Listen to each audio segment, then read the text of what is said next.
জাতীয় মসজিদে জাতীয় কোনো ইস্যু নিয়ে কেউ আসে না।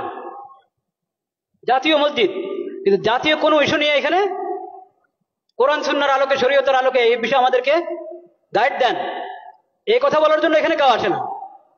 আসে শুধু পানি পড়ার জন্য, আসে হুজুর দোয়া রাখেন, দোয়া করেন, এই কথার জন্য। এই কথার জন্য আসে না যে জাতিসংঘের দফতর ঢাকাতে তাদের অফিস করার জন্য, দফতর করার জন্য কথা উঠছে, এটা কি আমাদের জন্য ঠিক হবে? হুজুর কোরআন সুন্নাহর আলোকে একটু বলেন। এটা লালবাগ শাহী মসজিদের খতিবের কাছেও যায় নাই, চকবাজার শাহী মসজিদের খতিবের কাছেও যায় নাই, আন্দরকিল্লার খতিবের কাছেও যায় নাই, বয়তুল মোকাররম জাতীয় মসজিদের খতিবের কাছেও আসে নাই। কেন? আল্লাহ ইমাম এবং খতিবকে কেন ইমাম বানিয়েছেন এটা তারা জানেই না, বুঝেই না। একটা ধর্ম মন্ত্রণালয় আছে, ধর্ম মন্ত্রণালয়ের মধ্যে একজন আলেমকে বসানো হয়েছে, মাশাআল্লাহ, খুশির বিষয়, বিজ্ঞ আলেম, কোরআন সুন্নাহর আলেম। তো যে কোনো বিষয় দেশের প্রথমত ধর্ম মন্ত্রণালয় থেকে অনুমোদন নিতে হবে, ধর্মীয় দিক থেকে এখানে আপত্তি আছে কিনা, এই বিষয়ে ধর্মের নির্দেশনা কি, ওখান থেকে প্রথম অনুমোদন নাও, তারপরে অন্য ফয়সালা, অন্য মুশওয়ারা।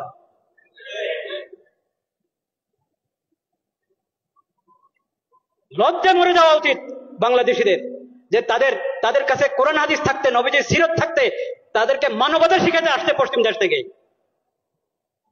লজ্জা মরে যাওয়া উচিত।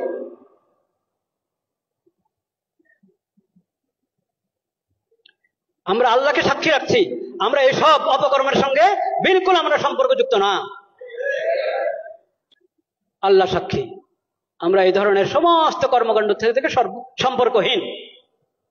কাকে এখানে পাঠাবে জাতিসংঘের পক্ষ থেকে?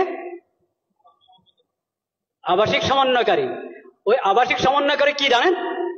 সমকামী। বলেন নাউজুবিল্লাহ। এখন ওখান থেকে প্রস্তাব পাঠানো হয়েছে, এখান থেকে হ্যাঁ বলতে আর কতক্ষণ লাগবে আল্লাহ জানেন। যদি বিবেক থাকে, যদি বর্তমান সরকার ভালোই তো করছিল, অনেক কাজ তো ভালোই করছিল, সুন্দর করছিল, এই শেষ সময় যদি নিজের ইজ্জত রেখে যেতে চায়, তাহলে তাদেরকে এই দপ্তর এর ফয়সালা উদ্রহ করতে হবে এবং এই ধরনের এই বিকৃত মস্তিষ্ক লোকদেরকে, বেহায়া বেলাদা লোকদেরকে এই দেশে আসার অনুমতি দেওয়া থেকে বিরত থাকতে হবে। শেষ সময় নির্বাচনের ঘোষণা করে এখন নিজের ইজ্জত নষ্ট করবেন আপনারা? এইসব হারাম কাজ অন্তর্বর্তীকালীন সরকার করক তাও হারাম, নির্বাচিত সরকার করক তাও হারাম, যেই করক এসব কাজ হারাম। ঈমান রক্ষা করো,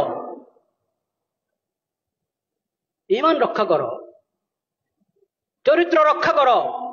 ঈমান বিনষ্টকারী, চরিত্র বিনষ্টকারী, আখলাক বিনষ্টকারী কোনো কিছুর অনুমোদন এই দেশে চলতে পারে না। এটা তাওহীদের জমিন।